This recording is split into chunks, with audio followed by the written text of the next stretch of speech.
አንድ ሰው አይደለም የቀበረ እኔን አይደለም የገደለኝ የኔን ህይወት አይደለም ያበላሽ የኔን ትዳር አይደለም ያወጣበት የኔ እናት ብቻ አይደለም የሞተች የኔ እናት የኔ አባት የኔ ቤተሰብ አይደለም ያለታ ሙሉ አገር ውስጥም ያለ አገር ውጭም ያለ ሙሉ ነው የተቀበረ።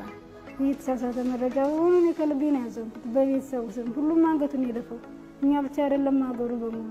ምክንያቱም እኛ ቤተሰቦችን ሳይማሩ አስተምረውናል።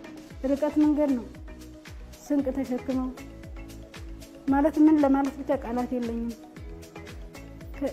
ከመናገረው በላይ ማለት ነው። እኔ ማለት እኔ አሁን እንደኔ ማለት ነው እኔ የምኖረው ለቤተሰብ ክብር ተከብሮ የሚኖር እናት አባትም ሞቷል ማለት እኔ ከባድ በዛ ላይ ይሄ ልጅ ነገ ከነገ ወዲያ ታሪኩ ይቆያል። አባት እያለው እንዲህ አይነት ታሪክ ለልጅ መቀመጥ አልነበረበት። ብቻ ግን ይሄ ነገር እኔ አሁንም ህዝቡ እንዲያውቀው እንዲረጋጋ ሙሉ ታሪኩ ውሸት እንደሆነ ልጁን የሚያሳድግ አባት እንዳለው ባንክ ነው የሚሰራው ምንም አይቸግራቸውም። ሁሉን ነገር አሟልቶ አስፔዛ እንኳን እስከ ቤት ድረስ እየመጣለት ነው የምትኖረው።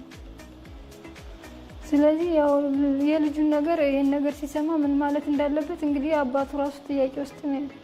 ማስተላለፈው መልእክት እንግዲህ መደጋገም ባይሆን ትክክለኛ መረጃ እንዳልሆነ ፎልስ ኢንፎርሜሽን እንደሆነ ልጅቷ እናትና አባት እንዳሏት እንዳልታገተች ተደፍራ እንዳልወለደች ልጁ የኔ እንደሆነ ሁሉ ሙሉ ዶክመንት የኔ እንደሆነ ልጁ እንዳለን የተጋባንበት ሰነዶችም የልጃችንም ዶክመንት ሰነድ እኛ ጋር በእጃችን እንደሚገኝ እና ህዝቡ ላይ የተሰራጨው ነገር የፖለቲካል ኢሹ ስለሆነ ህዝብን ከህዝብ ሀገርን ከሀገር ሀገር ማለት እንግዲህ ሁሉም የሚያውቃት ናት።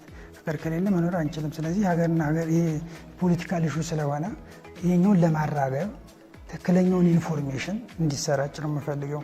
ስለዚህ ይህ መሆን አለበት። ያኛውን ባለፈው የተወራውን መቀልበስ አለበት። ይህኛው ትክክለኛው ኢንፎርሜሽን ይወጣና ለህዝቡ ማስተባበል መናገር ያስፈልጋል። ምክንያቱም ህዝቡ እውነት ይሁን ሐሰት አላየው ሚዲያ ላይ ወጣች። ያን ሚዲያ ይዞ ሚዲያው ደግሞ እውነት ነው ተብሎ ስለሚታሰብ ትክክለኛ መረጃ ይቀርባል ብሎ ስለሚያስብ ህዝቡ ያኛውን እያዘ በየእንትኑ እንትን አለው። ስለዚህ ትክክለኛ ኢንፎርሜሽን አይደለም፣ መስተካከል አለበት ብዬ ነው የማስበው።